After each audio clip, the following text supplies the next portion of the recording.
the UK and India, and we're going to be kind of talking to them and exploring how to run a festival, and we're going to look at the whole process, so starting from the very beginning when you have an idea of, I want to run a music festival, right through to delivering that festival and making sure that it works.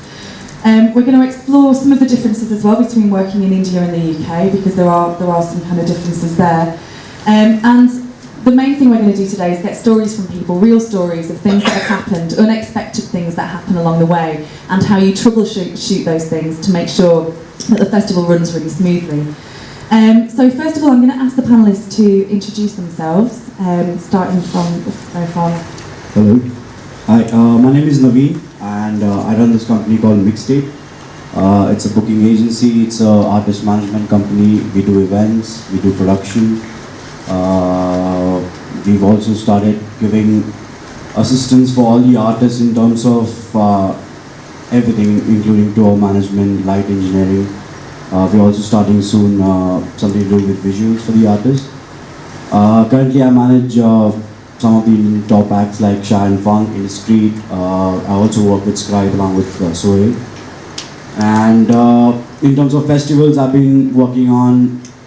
already worked on a lot of festivals, including East Wind, Independence Rock, Campus Rock Idols, to name a few, and the latest one which I'm going to be working on is the South Asian Bands Festival happening in December in Delhi.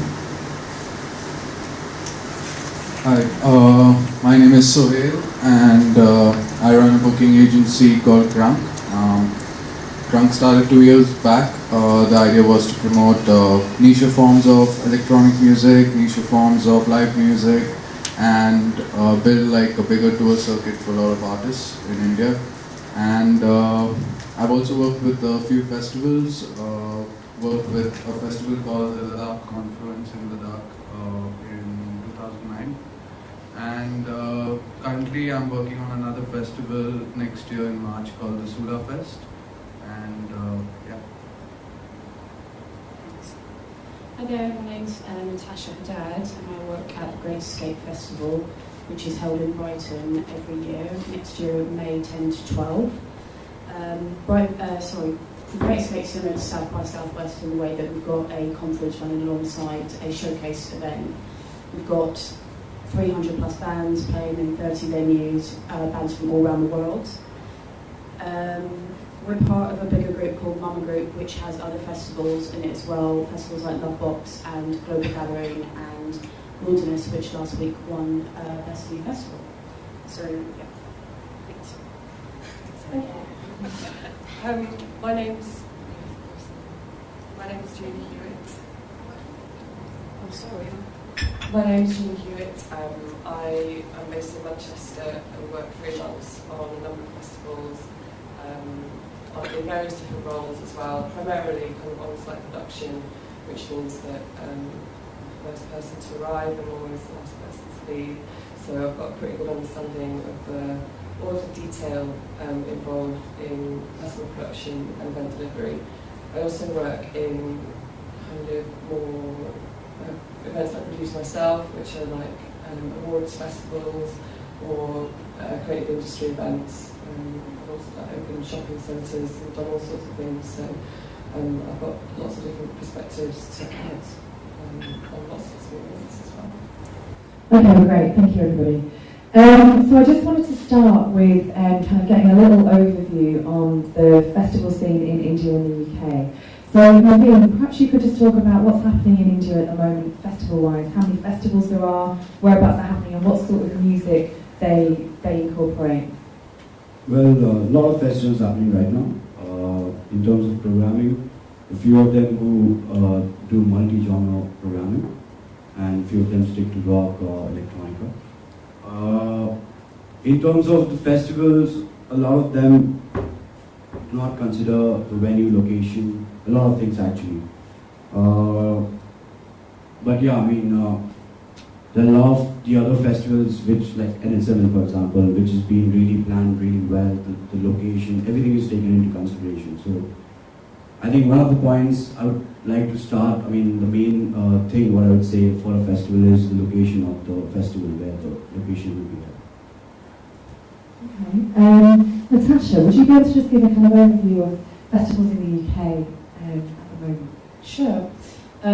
As you probably know, we've got a surplus of festivals in the UK with new festivals starting every year and new festivals closing every year. They range from the granddaddy of festivals, Glastonbury, which is 300,000 plus, maybe 250. No, what is it? 130 plus lots of guests. And then you've got mid-range festivals like Latitude. These are all greenfield festivals. You've got specialist festivals like You Eat Your Own Ears and End of the Road Festival, which kind of they specialise in different kinds of music. And then we've got big dance events. And we also have metro festivals, which is similar to Great Escape, which are held in various venues across the city. Okay, great. So today we're going to talk through the process from the very, very beginning, when you have an idea to put on a festival, right through to the very end of the delivery of the festival. So first of all, what is the impetus for somebody to start a festival? Why would somebody think of doing that? And do you have to have experience of doing something similar before, or can anybody start a festival? Well, yeah, of course, the experience is definitely needed. Considering as a point, the first thing is what's important for the festival is the programming of the festival. Then everything else, like the vendor selection, who's doing the sound, the stage lights, the design, the props you're doing for the festival. It's also necessary, you need to know the in-depth things about how a festival is run in terms of following all the riders of the artist, making sure all the riders are met, the stage plan.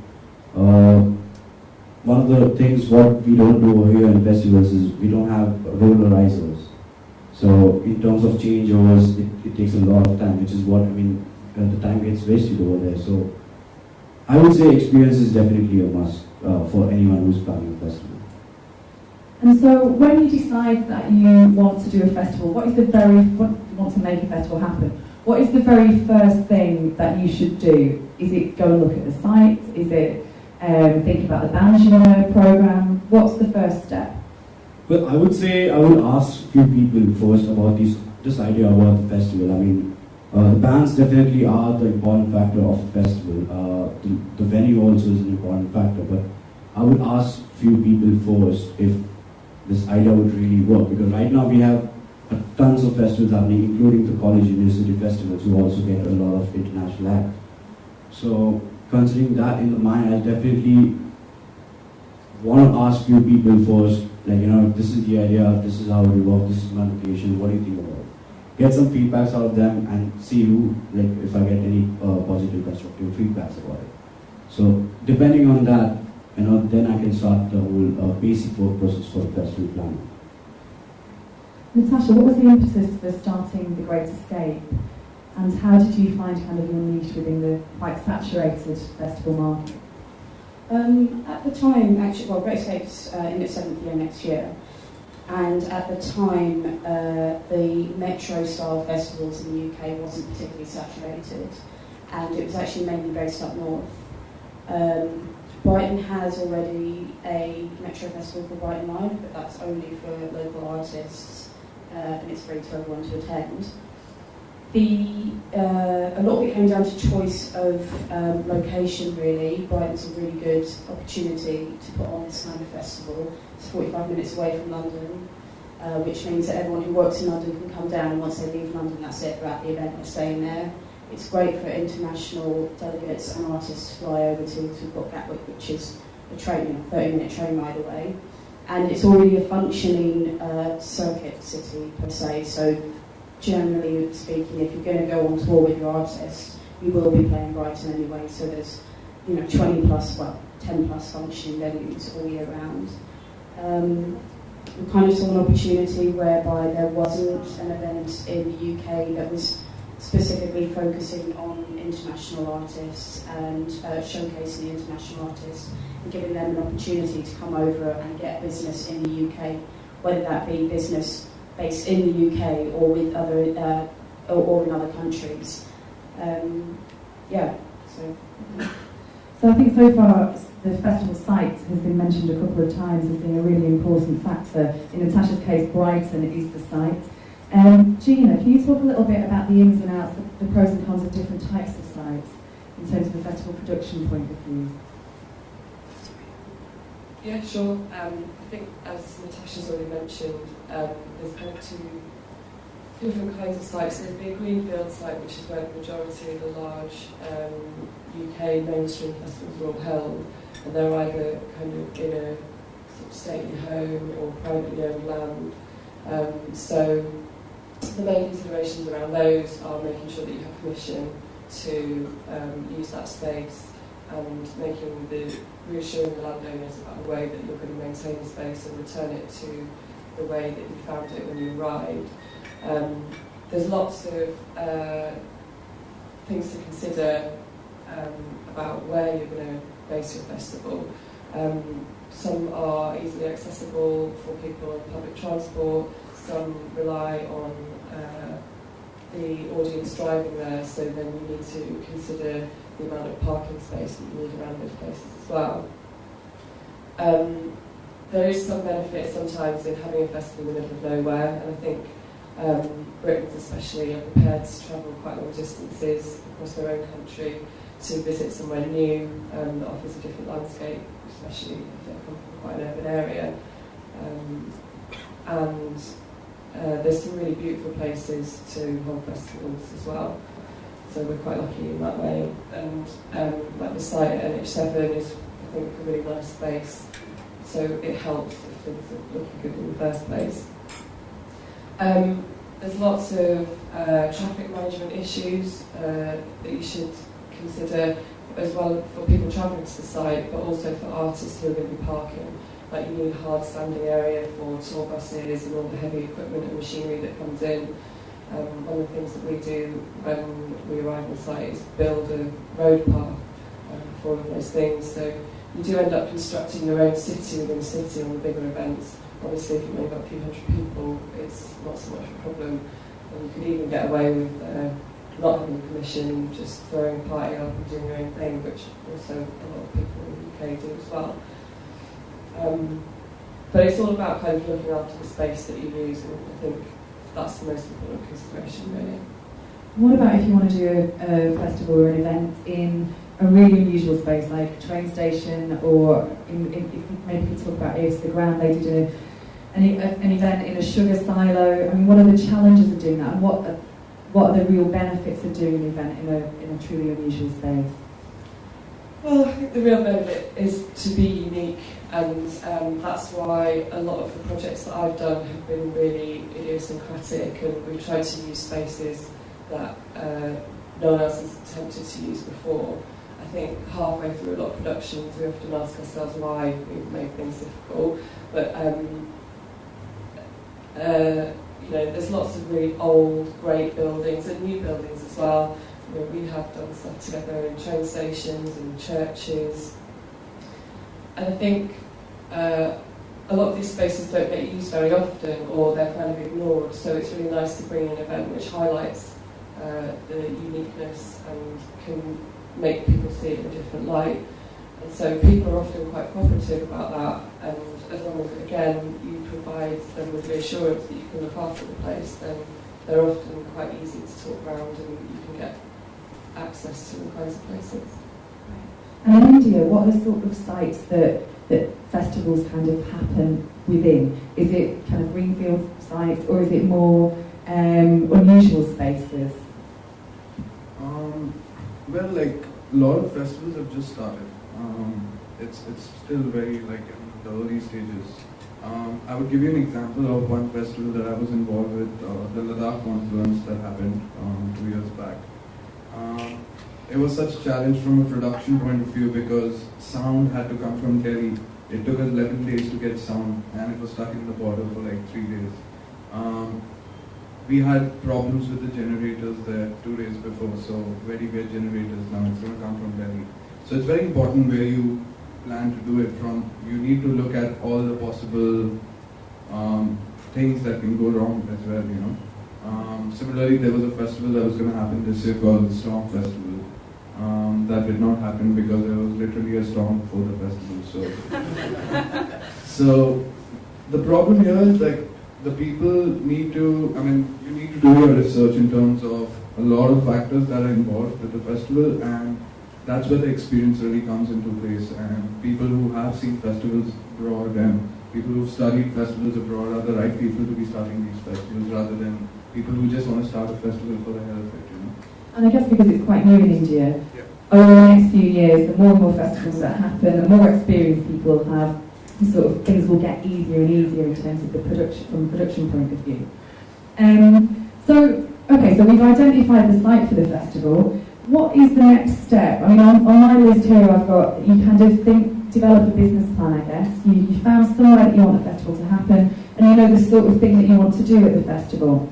I guess you need to make sure that you can articulate that in terms of a plan or a proposal, and that it makes sense financially. So what sort of things go into the kind of business planning end? Naveen?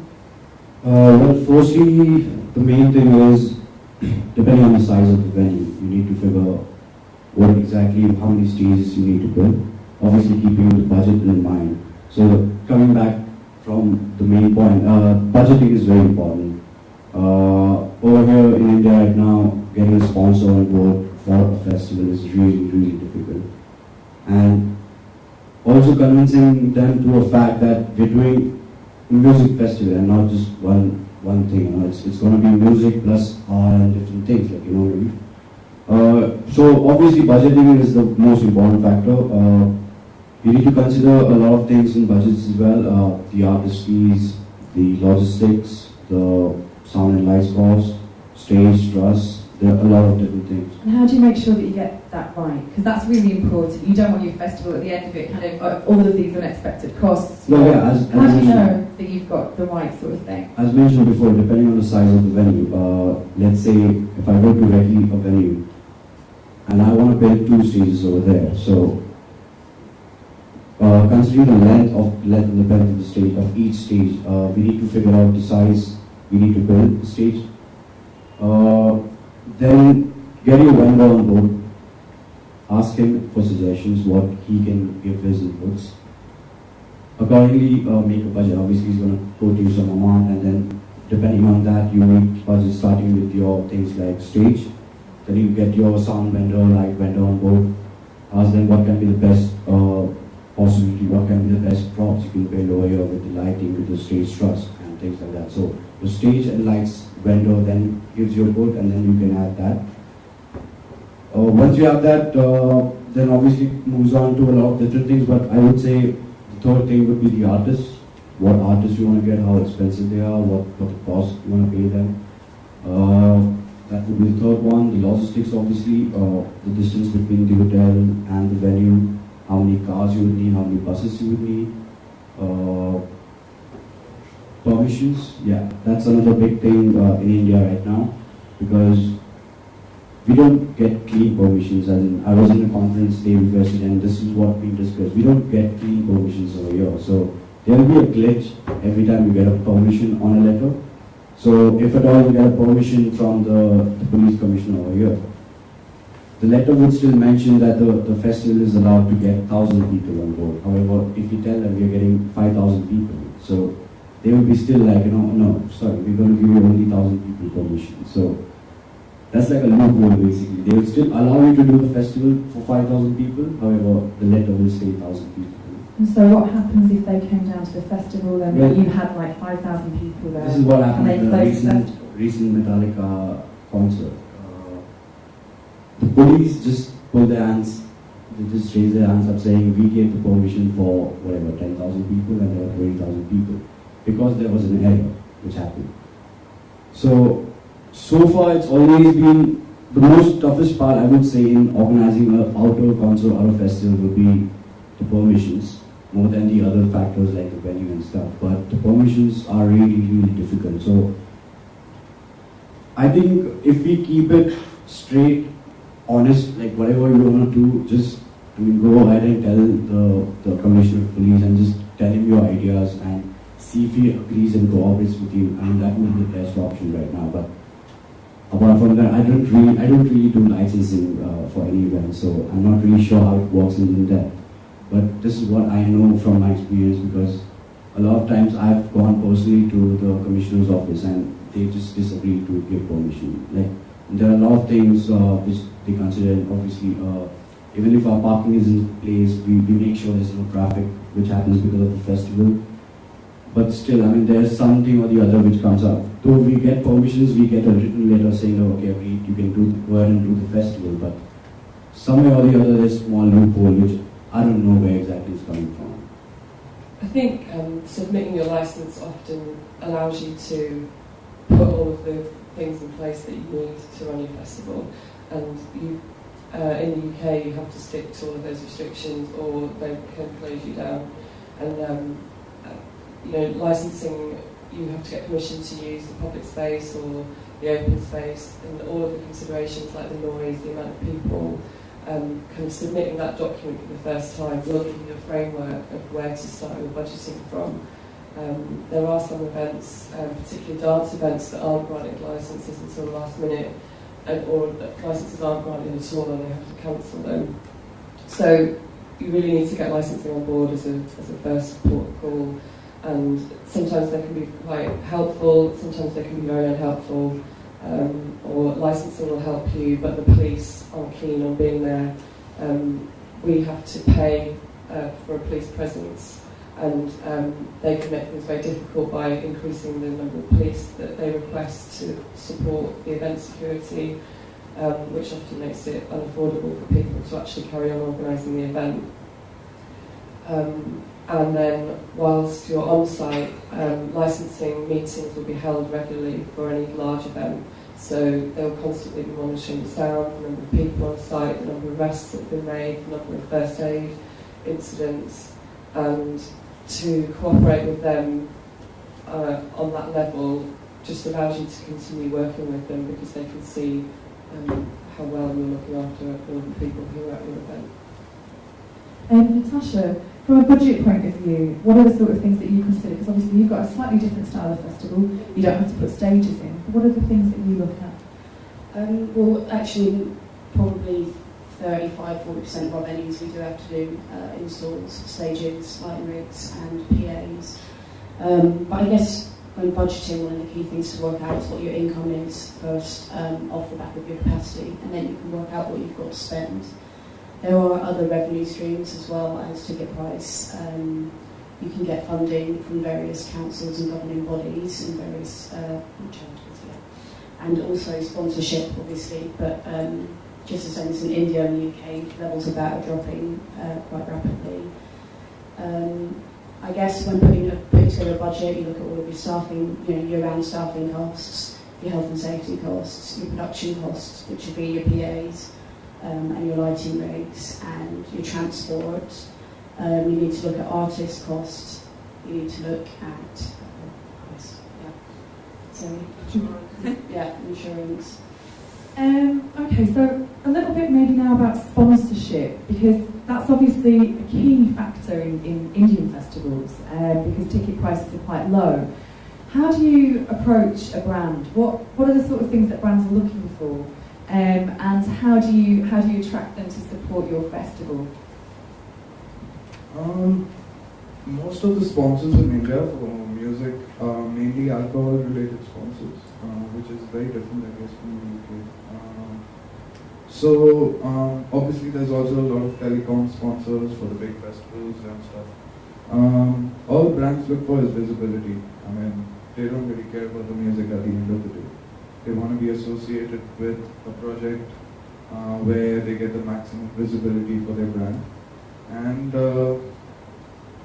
how you could use the brand in different small avenues within the festival to showcase the brand or whatever.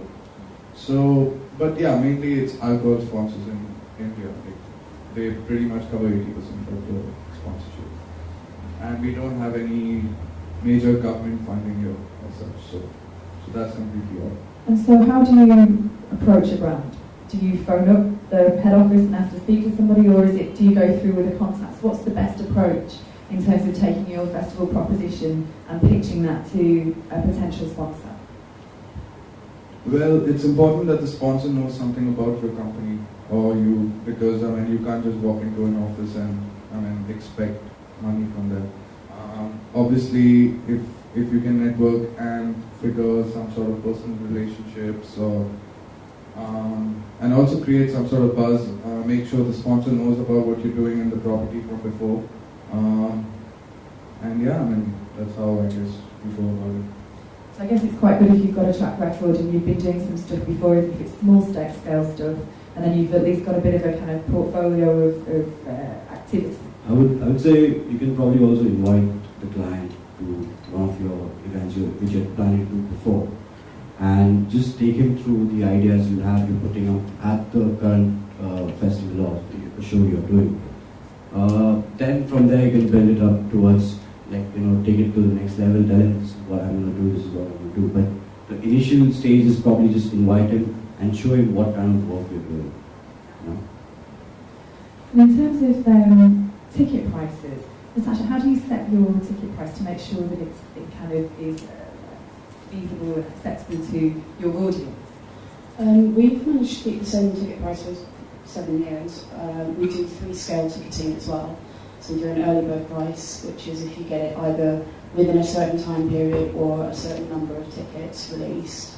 And then you move it up we do increments of £5 because we start off at 35. Again, it kind of comes down to your budget and what money you've got coming in and what money you've got going out as to how you set your ticket prices. I guess it's just key to keep competitive with your of gigs for less than that. Is that the same in India? How do you kind of work out the ticket prices here? Because I know that they're considerably less, and there's the sponsorship, the amount of sponsorship is much greater than a UK festival. So how do you work out that the ticket price here is affordable?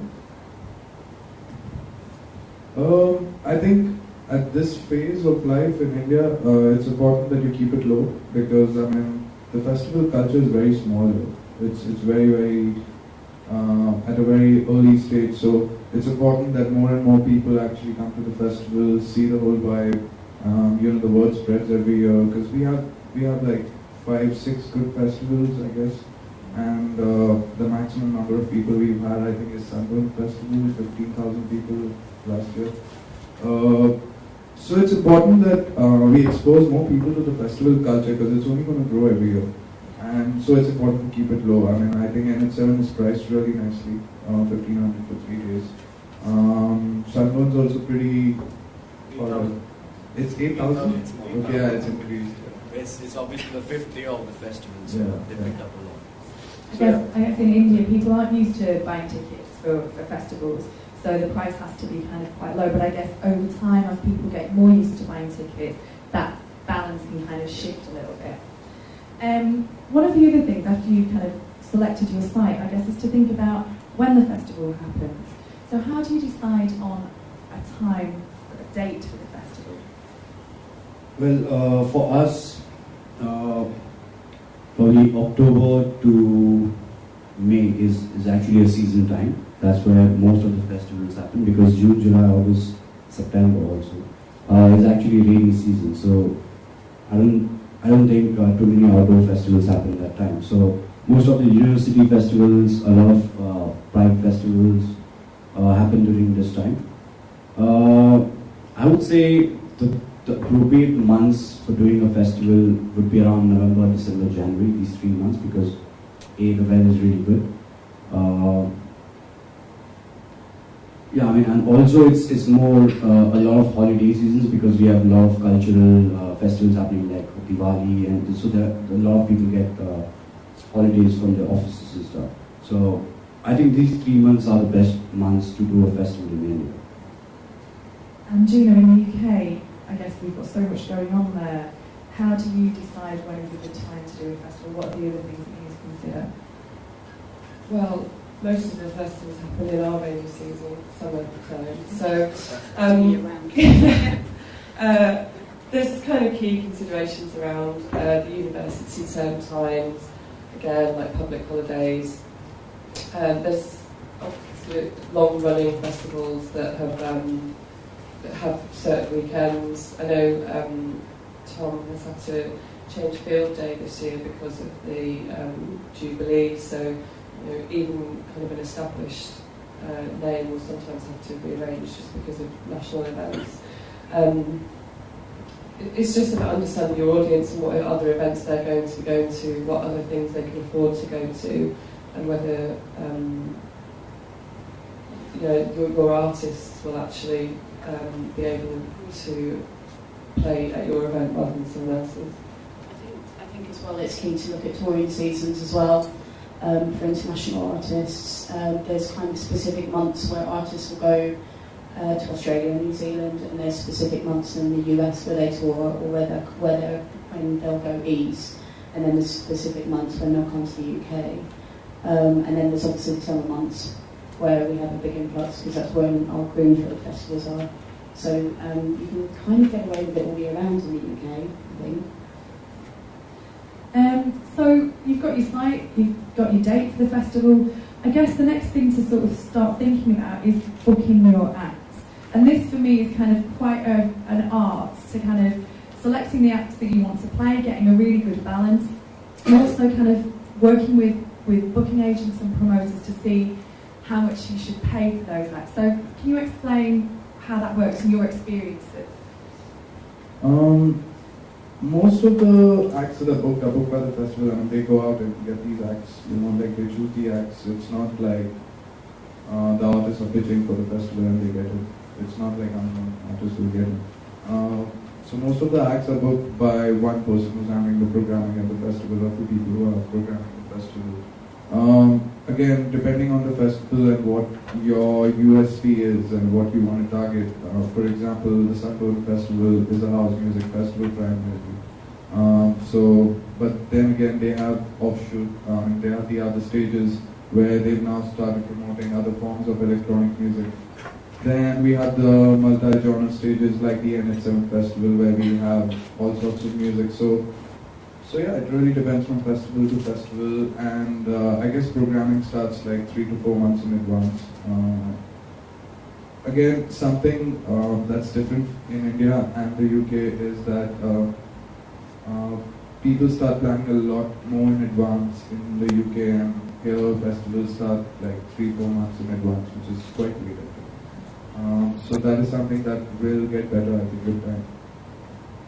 So Natasha, you obviously booked 300 bands for your festival.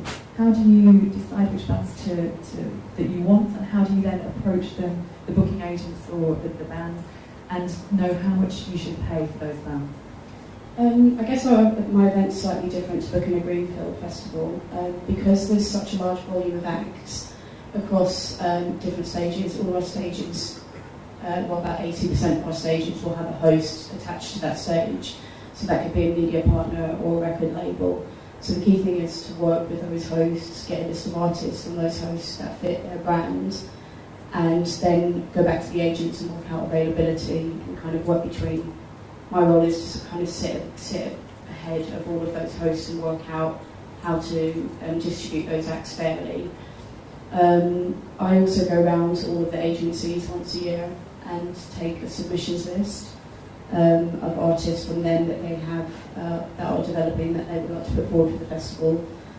For international acts, I work with various partners across in their countries, be that media partners or export offices or funding bodies who will help me find new acts or point in the right direction of where to find new acts. When looking abroad, I tend to look at respective radio stations and blogs and medias to find new acts. I still use MySpace. I use Facebook. We also have a submissions process on the website, which we have anywhere between 3,000 and 5,000 acts submit every year, which we have a grading process through. So that we grade every single one of those artists and then pick from the best artists who to play at the event. Pricing comes down to agreements with the agents. We tend to price, I think, pretty fairly. The way I split my budget is I look at every single venue and every show in each venue as a standalone show. So if I was to put on a gig in that venue with that artist headlining, how much would the ticket be? And how much would the artist get paid? And then the same would go for the support, for the main support and the support song before that. And so we pay those fees per slot. Naveen, is that the same for you? Well, in terms of artist pricing over here, it's a little different because it's not like a festival will call you and ask and offer you something. It's over here, how it works is a festival will call you and ask you how much you guys charge. So it's exactly a different method of working over here. So when it comes to someone calling me and asking me how much my band charges, and as an artist manager, obviously I take a lot of things into consideration. A is the history of the festival. As in, even if it's a new festival, I would look at all the aspects like the venue, the location, how many people are actually talking about it, how's the buzz about the festival. Whether the band they've called for will really fit in a festival, because obviously like a festival is like Sunburn, if they call it for a rock act, it won't really fit. So it's a mismatch for my band too, and I don't want to upset my band. So there are a lot of things. Obviously the history of the festival, the location, what kind of bands they're programming or artists they're programming. And in terms of cost, usually I do consider dropping it by say probably 25 to 50% depending on the festival and the promoter who is doing it, even if it's a new guy who's doing it. Because the scene right now, the festival scene is just about to develop, and I'm ready to cooperate with everyone and just try to build the scene together, you know. So yeah, so depending on the location, festival, who's doing it, and he's done it, like what's the experience of that person, I take a call on the artist cost. So yeah, so it's exactly the different way. They don't offer you, you have to tell them how much you will charge for the show. Okay, so we've got the site, the date, and now we've got the bands.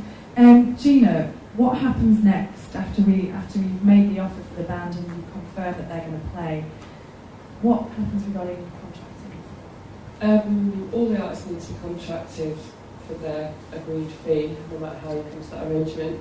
And then work starts on the production advancing, which is sort of corresponding the technical rider to the technical production that you're installing on each of the stages. So sometimes it's quite an easy process, and sometimes it's a massive negotiation in terms of how much time you've got, where the artist is on the bill, if they know how soon they can arrive to the site. And it's really about very meticulously kind of planning from that point onwards, and it's a constant revision of fitting things in together and updating information that you're sharing with all of your contractors.